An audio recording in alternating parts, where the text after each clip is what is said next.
Well, let's now cross to Jerusalem, where we can speak to the former Prime Minister Benjamin Netanyahu and the leader of the right-wing Likud party. Thank you very much indeed for joining us, Mr. Netanyahu. Now, you've been very critical of the government's approach to Palestinian militants so far, perhaps saying that they've been a little bit too soft. You certainly couldn't say that now. What do you think of this current offensive? Well, I met with the Prime Minister yesterday, and I said to Prime Minister Olmert, look, let's put politics aside. There is no coalition. There is no opposition. Our cities are under rocket fire. The country is in crisis. We'll unite with the government, with the people of Israel, to protect the state of Israel and its citizens. Right. Well, Israel says, of course, that it's carrying out this offensive, like you say, to protect its citizens and stop some of those Palestinian rocket attacks. But those rocket attacks have continued ever since this offensive started Saturday. Indeed. I think we're faced with a problem that we have an implacable foe, basically an Al-Qaeda type of an enemy implanted next to our cities, next to not very far from Tel Aviv. It is committed to our destruction, Hamas. It's supported by Iran, that openly declares its goal to destroy us. It's arming itself with rockets, and it's fired 6,000 rockets on Israel's cities in the last 3 years. 6,000. So finally Israel said enough is enough and took action, but obviously it doesn't end in 2 or 3 days. It's very hard because whereas we care about civilian casualties, ours and theirs, they target non-combatants. They don't draw a distinction between combatants and non-combatants. They fire on civilians and they hide behind civilians as a human shield. And so we try to ferret them out as best as we can. There are regrettable civilian casualties, but I think that the greatest victory the terrorists would have is to have the world say, you're both wrong. No, we're not. Paris, London, New York, if they were hit by 6,000 rockets, you can be very sure that the British, French, or American government would respond with enormous force. And Israel is responding with measured force. All right, well, you talk about regrettable casualties, but more than 300 people have died. That's a very high number. Well, first of all, most of them are Hamas operatives. But, you know, Hamas embeds itself in homes, in schools. It puts its rocket launchers at homes, in schools, its main weapons lab in a university. And so Israel is faced with a dilemma, the dilemma of the democracies, the dilemma of attacked countries. And you say what you have to do is to try to surgically hit the terrorists, but you can't give them immunity simply because they hide behind civilians. Often Israel has turned back its forces. Often our pilots have turned back. But when our cities are rocketed, we have to take action against the rocket launchers. And the question really is, what should we do? What would any country do?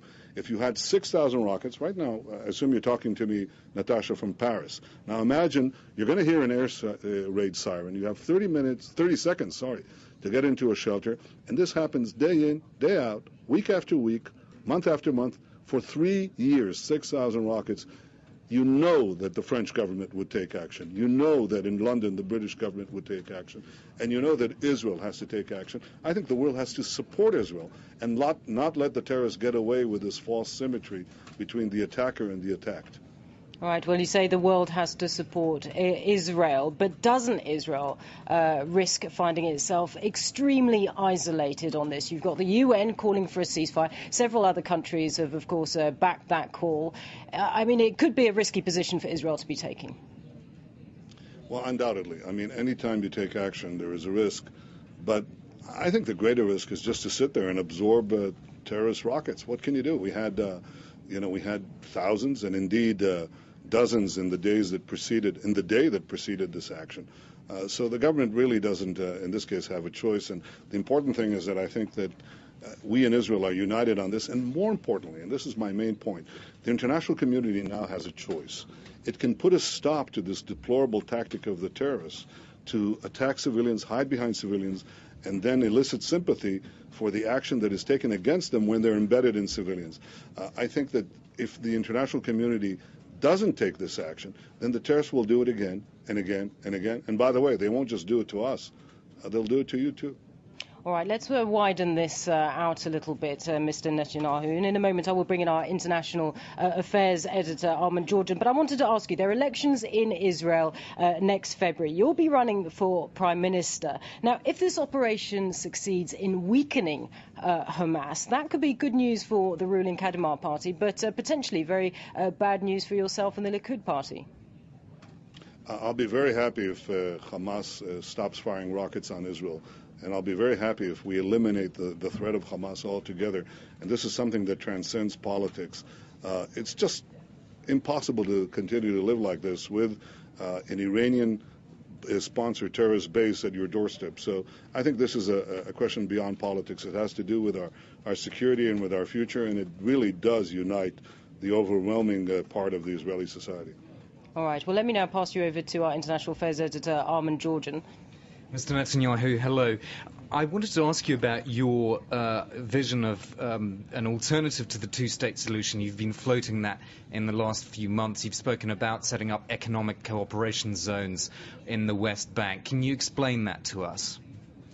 Well, actually, what I've said was that we have two problems. We have the problem with Hamas, which ultimately that regime will have to go because it's just committed to our destruction and no peace. But I believe that there are people of goodwill in the Palestinian Authority who want to have peace with Israel, and I want to have peace with them.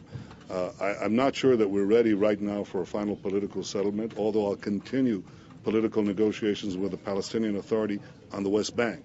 And I suggested that we could buttress the political process and help us reach a final peace settlement between us and the Palestinian Authority by weaving in economic development, rapid economic development, for the West Bank. And I think I've come with some credentials on this. I did help in no small way to move the Israeli economy to a position of relative prosperity compared to the other economies of the world. And I would like very much to do that with our Palestinian neighbors. This is the path that I believe can lead to a political solution between us and the Palestinians. Security, economy, and of course a political settlement. And I would intend to do all three if I'm elected Prime Minister. If you're elected there, would you not expand settlements in the West Bank? Wouldn't that make economic cooperation more difficult simply because it would be difficult for Palestinians to move around? Well, you can only look at my record. When I was Prime Minister, I didn't build new settlements. The Palestinian economy in the 3 years that I was Prime Minister between 1996 and 1999, that's the only 3 years in which the Palestinian economy grew and their income per capita grew because I very much believed in this. I did the interim agreements of Hebron and Y. So if you look at my record, I think you'll see that I'm committed to a political settlement, I'm committed to prosperity, and I'm definitely committed to security. And these are the three elements that have to be woven together for us to come to an agreement between us and our Palestinian neighbors, provided, of course, they want peace. I believe that is the case with the Palestinian Authority in the West Bank. That is definitely not the case with the Hamas terrorist regime in Gaza, who openly declares its goal to destroy us and practices that creed by rocketing our cities. All right, Mr. Netanyahu, thank you very much indeed for joining us here and speaking to us here on France 24. Thank you very much indeed. That was the former Prime Minister and the leader of the Likud party, Benjamin Netanyahu, joining us there from Jerusalem.